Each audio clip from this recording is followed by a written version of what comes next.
Ils sont toujours là. Dimas Dikodo et Pasteur Edo Komi. On termine comme d'habitude par le Togo. La Banque mondiale a approuvé jeudi un décaissement de 60 millions de dollars, soit un peu plus de 33 milliards de francs CFA de l'Association internationale de développement IDA pour soutenir l'éducation togolaise. Ce financement devra permettre la mise en œuvre du projet d'amélioration de la qualité et de l'équité de l'éducation de base au Togo. Voilà l'objectif principal, Pasteur Edo Komi.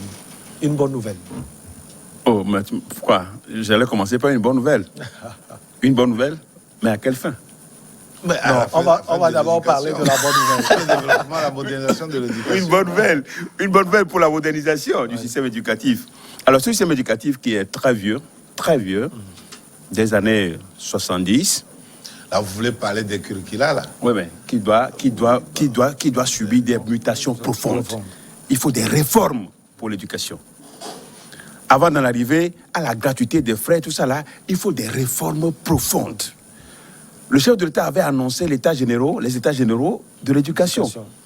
Et ça passe. Et ça passe. Vous attendez. Et ça passe. Et on attend. Bon donc, ce qui fait que c'est vrai quand même qu'on peut parler des résultats, mais est-ce que les niveaux qu'on veut réellement, est-ce qu'on arrive à les avoir? Donc, une chose est de mettre dans la cagnotte 33 milliards. Une autre est de voir ce que cela va apporter. Donc, si c'est pour moderniser le système éducatif, les infrastructures, les bâtiments, puisque tout ça là, ça rentre, parce que c'est un tout. Ouais. Il faut les bâtiments, il faut que les élèves soient à l'aise, il faut que les enseignants aient les trucs, les matériels didactiques qui répondent au XXIe siècle. Et qu'ils soient encouragés également. Et qu'ils soient encouragés par des primes et autres. Donc c'est ça là, c'est tout ça qui constitue avec 33 milliards les meilleures conditions. Non, ça c'est bon, non, bien sûr, mais ça doit dépasser. Mais c'est une partie que la Banque mondiale. La Banque mondiale aussi, il ne faut pas ignorer les experts de la Banque mondiale dans tout ça. Il faut aussi voir les experts de la Banque mondiale dans les 33 milliards, parce qu'après, il faut y avoir des colloques, il faut avoir des Suisses, pas les experts de la Banque mondiale. Donc, quand vous prenez tout ça, c'est pour moi une bonne nouvelle, ce qui peut servir à quelque chose, et que réellement, l'objectif, ce pourquoi les fonds là sont décaissés, puisse être réellement fait pour rehausser le niveau de notre système éducatif. Alors, bonne nouvelle également pour Dimas Dikodo et également, l'essentiel, comme il a dit, c'est que ces travaux puissent être faits. Je ne sais pas quel plan a été soumis. Ouais. Dans le projet, pour est-ce que c'est un plan décennal, quinquennal, on ne sait pas.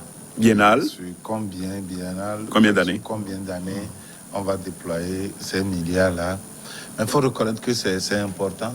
Quand on parle de plus de 30 milliards, on peut réaliser beaucoup de choses dedans. Si tel est que, réellement... Ouais, on parle de plans sectoriels de 2020 à 2030. Ah, c'est... 10 ans. Ouais. Dimanche. C'est décennal. J'espère. Mais quand ça arrive comme ça, c'est compliqué. Il faut faire coucher ça sur toutes ces années-là. Et un décaissement, c'est un décaissement progressif. C'est un décaissement progressif. Ça, on ne peut pas atteindre l'objectif de transformation. Et du coup, ça aiguise aussi les appétits. Ce qui arrive, ça aiguise les appétits. Ce qui arrive souvent, c'est que quand nous avons ces financements comme ça, c'est eux qui dépêchent des experts à vos cheveux. Mais je l'ai déjà dit. Et ces experts, ils sont logés. Nourris, logés, rémunérés. Et donc, la classe a fait, arriver ici, loge ministérielle. Et tout ça, là, c'est dans ces 33 milliards. Bien sûr, mais je l'ai déjà dit. Hein. De l'argent de qui? De l'expert? Non. Il faut des trucs. Et la rémunération de cet expert-là, c'est pas facile. Ils ne vont pas vous laisser prendre des experts. Donc, tout ça, finalement, là, qu'est-ce qui va rester? C'est du pipeau. Pas grand-chose. Il faudrait que le pays même fasse un bilan pour voir combien nous pouvons débloquer pour l'éducation, pour rénover le système éducatif dans notre pays. Ça coûte déjà extrêmement cher pour l'État, je vois. C'est normal parce que l'éducation coûte cher. Hein? Regardez par exemple la prise en charge des frais d'examen par l'État. Ce n'est pas moins de 1,2 milliard. L'État fait cela. C'est quelque chose à saluer. Ce qui m'énerve, c'est l'organisation du probatoire, qui ne sert à rien. Si on investe, si on veut de l'argent dans le probatoire, si on veut de l'argent dans le probatoire, ça ne sert à rien. Même si on n'en parle pas, il va renforcer l'enseignement primaire et le premier cycle. Oui, sur le plan national, oui, ça n'a rien, le probatoire. Tout ça. Maintenant, on parle, le chef de l'État a demandé au Conseil des ministres, a pris la décision de rendre, de décréter la gratuité des frais. C'est quelque chose à saluer. Et donc ça aussi, ça va coûter extrêmement cher. Mais au même moment, il a parlé des réformes sur le plan de l'éducation. Oui, revoir nos curricula. Ce n'est pas quelque chose qui est propre à notre pays.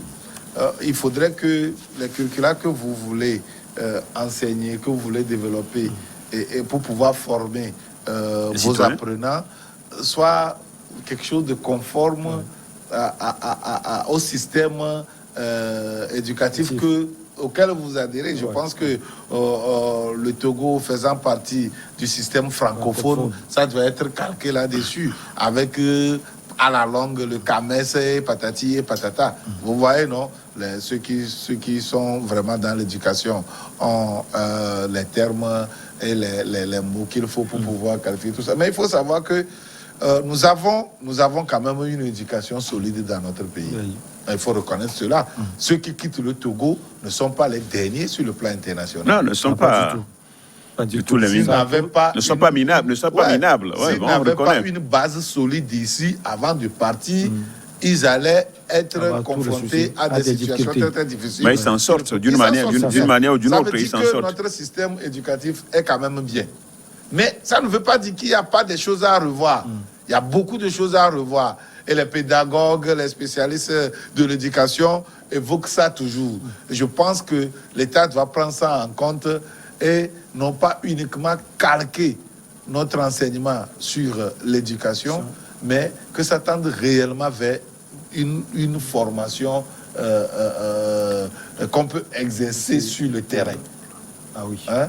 Vous êtes formé pour pouvoir exercer. C'est-à-dire on vous forme, qui est en adéquation, voilà, qui est en adéquation avec les besoins.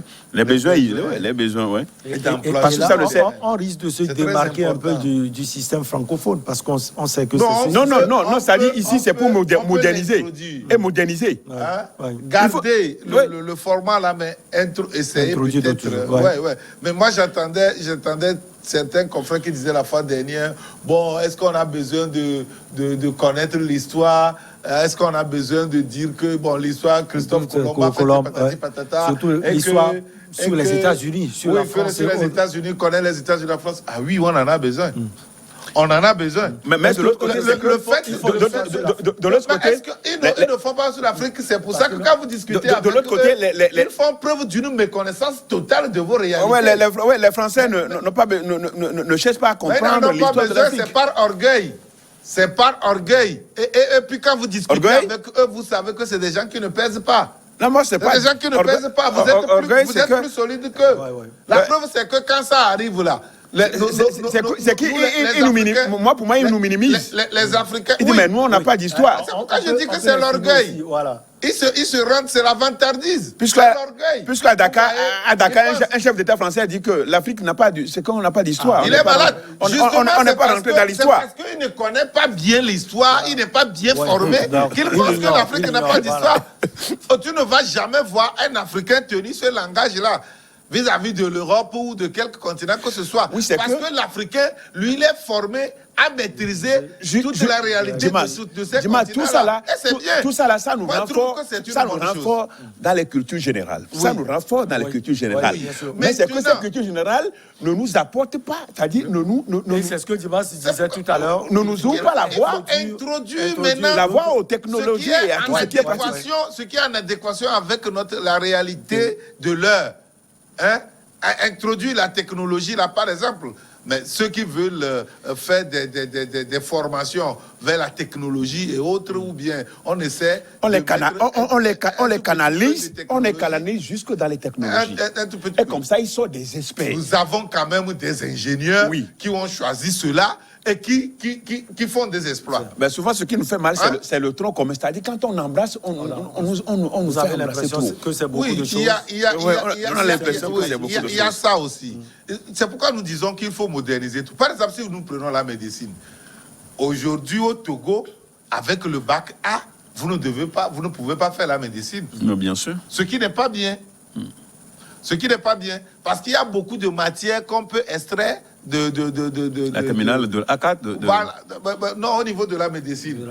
Et permettre à tout le monde de faire. Parce que la médecine, c'est un peu la connaissance, mais aussi la pratique. Non, je suis d'accord, mais ça doit être des essais à la médecine. Non, si nous prenons des grands chercheurs, comme Didier Raoult, il a eu le bac A. Didier Raoult de Marseille. Ce ne sont pas quelques exceptions, Dimas Dikodo. Non. Quand vous prenez les séries en Europe, c'est facile. En Europe, vous pouvez le faire. C'est une suite, hein. En Europe, vous pouvez le faire. C'est une suite quand même, hein. C'est une suite des séries au lycée. Où on voit des matières scientifiques. C'est ici que vous faites ça comme ça. C'est ici. Et c'est de ça que je parle. Et c'est de ça que je parle. Et c'est de ça que je parle. Vous voyez, non? Ailleurs, surtout en Europe... On n'a pas besoin de ça. Je vous donne l'exemple de Didier Raoult. Non, peut-être qu'on estime que si on le fait, parce que lui, il est une icône. C'est que les difficultés... On n'a pas sinon. Il y a beaucoup qui ont eu le bac. C'est pour ne pas permettre aux gens de s'embourber dans les difficultés à l'université, à l'étude supérieure. Quand on prend la série A et que finalement on se retrouve à la médecine, peut-être que c'est pour éviter aux gens de ne pas s'embourber dans les difficultés. Il faut reconnaître que nous, notre médecine à l'étude supérieure, notre médecine ici là est prise en otage. En tout cas, jusqu'à un certain moment donné, pas quelques têtes seulement. Pas au Togo? Ah ben bien sûr. Et qui pensent que c'est à partir d'eux que vous pouvez aller. Et c'est ça dans la réalité. On va revenir aux 30 milliards. Vous n'avez pas.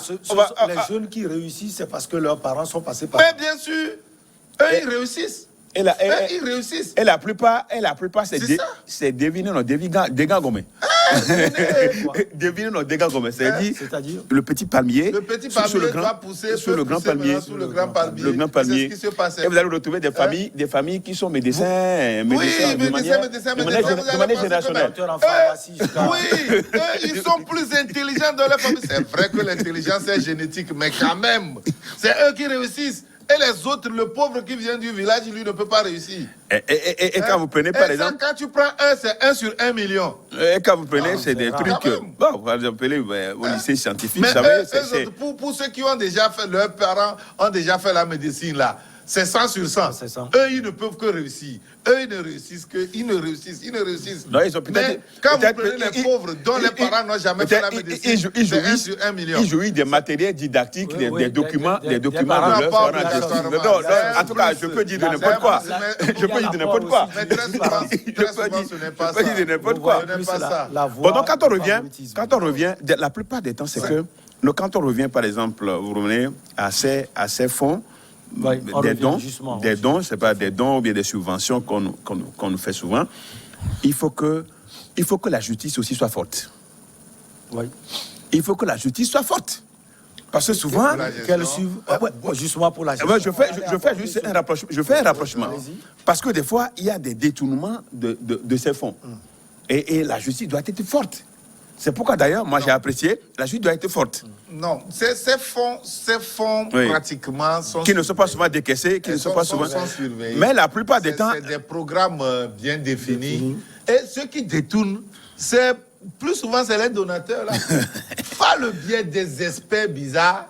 et bizarroïdes qu'on vous envoie. Non, justement. Et qui passent. Justement, quand c'est des... C'est un moyen de détournement. Vous allez faire quoi?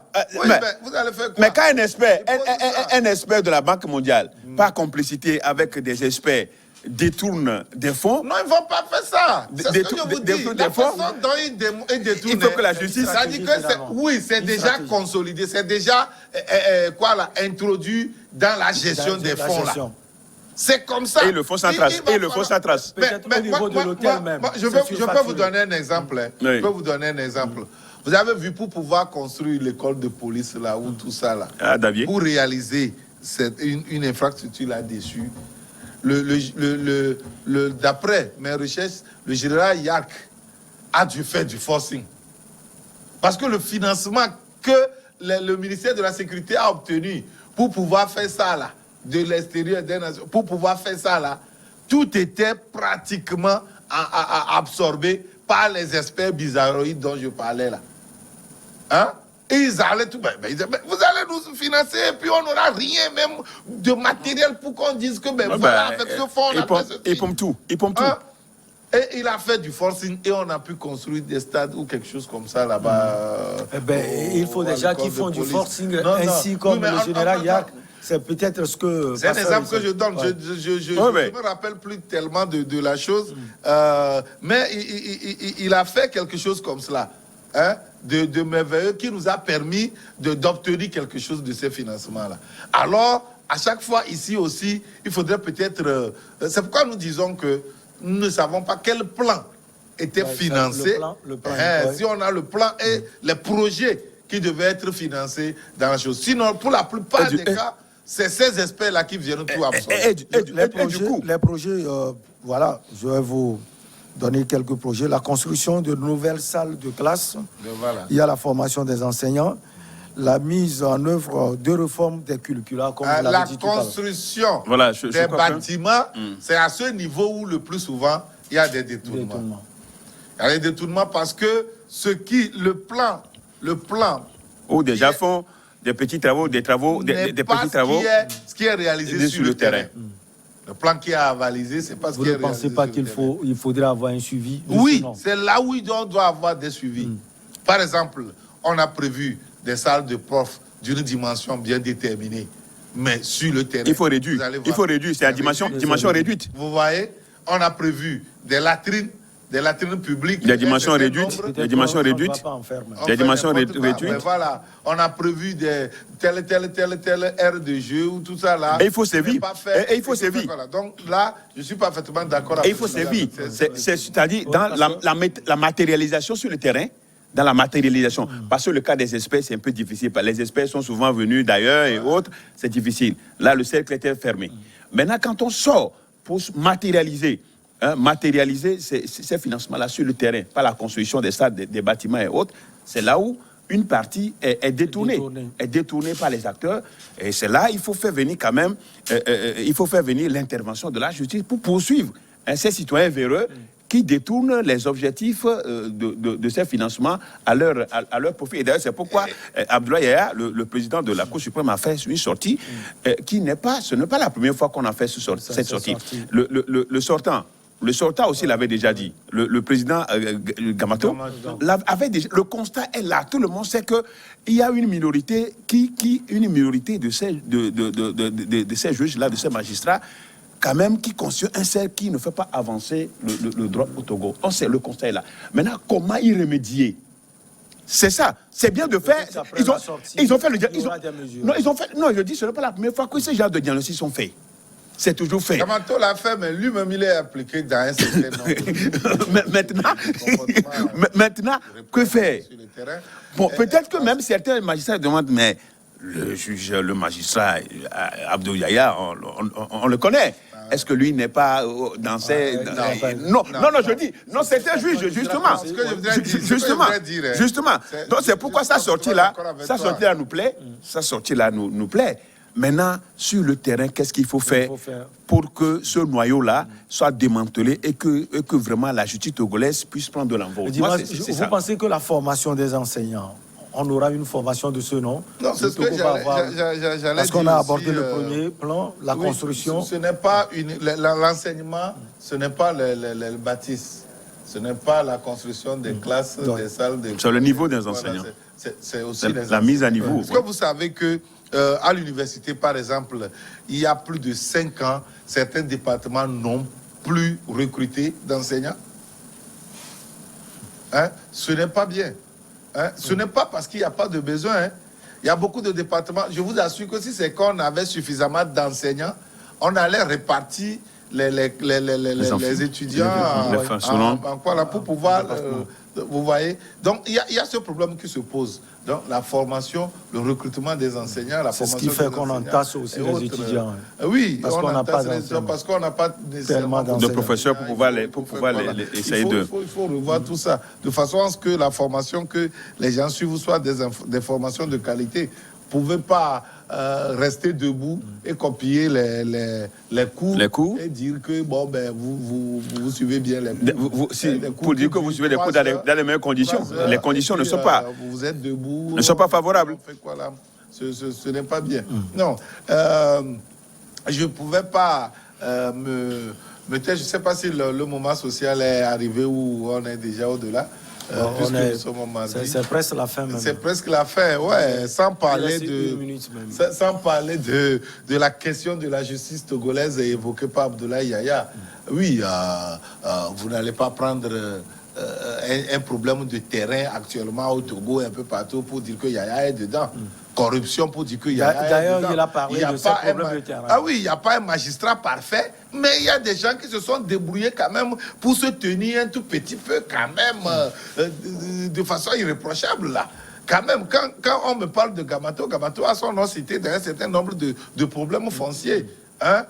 Où les litiges sont pendants. Vérifiés. En tout cas, ben, vous savez, si je parle, c'est pas parce que je vais m'amuser à faire comme ça. Hein, c'est après tous les directeurs de publication. Je sais. Donc, vous savez que l'histoire là, qui a fait sortir le président du Conseil supérieur de la magistrature de Ségon, l'histoire là, nous avions commencé. En tout cas, ces derniers moments. C'est nous qui enfoncions le clou pour dire que voilà ce que la justice fait. Voilà ce qu'un certain nombre de juges indélicats sont en train de faire pour ternir l'image. Parce que regarde, c'est tout comme on nous dit maintenant que des milliards sont éjectés dans la réforme de l'éducation. C'est des milliards qui ont été éjectés dans la réforme de la justice. Et quand Abdoulaye pour la modernisation de la justice. Quand Abdoulaye Yaya parle, ce n'est pas n'importe qui. C'est quand même l'une des voies les plus autorisées, pour ne pas dire que la voie la plus autorisée au sein de l'appareil judiciaire de notre pays. Oui. Et c'est quelqu'un qui maîtrise sa chose. Yaya, quand on parle d'Abdoulaye Yaya, c'est pas de l'amusement. Vous avez vu comment la façon dont il rend son jugement là-bas, ses jugements là-bas. Yaya ne vient pas pour dire la cour ou le tribunal et il lit seulement le dispositif. Non. Yaya vient là, c'est pour descendre tout le jugement, toute la décision, du haut jusqu'en bas. Hein? Il maîtrise sa chose. Et si vous voyez comment il dirige son procès, vous allez voir quelqu'un. Il est solide. Il est solide. Et beaucoup d'avocats peuvent vous témoigner d'Abdoulaye Yaya. Hein? Donc, quand il parle, ce n'est pas hasard. Il n'a pas modestie, cela joué, en disant que ce que je dis... Tout ce que nous attendons, c'est que sous lui, les choses évoluent positivement et que le justifiable se sente à l'aise, se sente en sécurité en allant au tribunal. C'est très important, s'il vous plaît. Ce que je voudrais dire, il ne faut pas que tout le monde regarde du côté de Yaya parce qu'il est le président du Conseil supérieur de la magistrature pour dire que c'est lui seul qui peut changer les choses. Qui peut le faire aussi. Tout le monde, MMLK peut dénoncer avec preuve à l'appui que tel magistrat fait ceci pour qu'on puisse changer les choses. Au niveau de la presse, nous devons le faire. Il faut contribuer. Le ministère de la Justice, le chef de l'État, la première ministre, je crois que c'est l'ensemble, c'est nous tous. Il revient à tous les justifiés, à tous les Togolais, de pouvoir mettre la main à la pâte quand il y a cas de corruption, quand il y a le cas de trucs, de pouvoir dénoncer. Je crois que quand on va continuer par dénoncer, les gens vont se ressaisir et que l'image... Même, dans l'exécution même du projet, vous pensez que le gouvernement doit faire un suivi, comme on l'a dit tout à l'heure, parce qu'après tout, c'est lui qu'on va encore... Mais si le gouvernement a accepté mettre dans la cagnotte de l'argent pour la modernisation, c'est un objectif.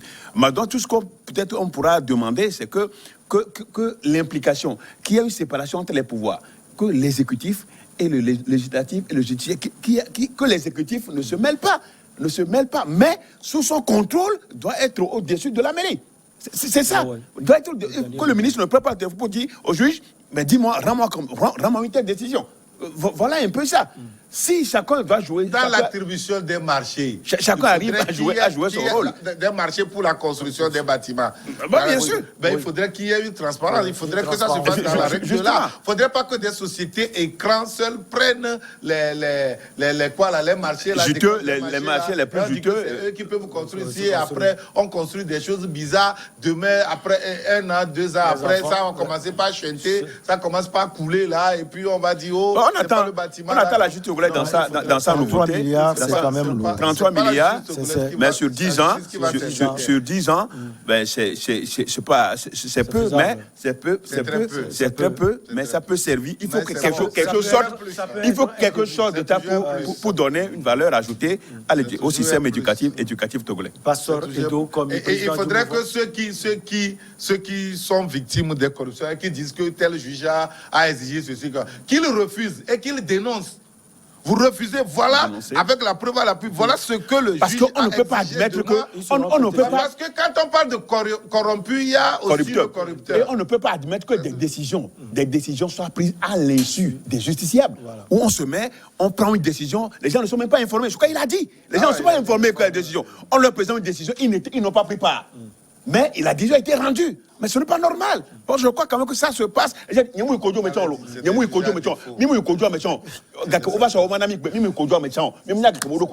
veut dire quoi pour terminer? Non, c'est pour dire que nous n'avons pas pris part au procès, mais on nous a seulement donné la décision. Nous n'avons pas pris part. C'est ce qui arrive souvent. Et c'est ça. Vous prenez les cas de Jack Blay, tout ça là. de tout ça. Les gens ne sont pas là. Ils n'ont jamais été au procès. Merci beaucoup à vous, Pasteur Edo, comme le président. Merci, ça a été un plaisir. Martin Luther King, Dimas Dikodo, merci également à vous. On se retrouve donc mardi. Par la grâce du Seigneur. Mardi, si Dieu le veut, et Dieu le voudra. Oui, merci beaucoup également à vous pour l'attention particulière. On se retrouve donc la prochaine fois. Excellente suite de nos programmes.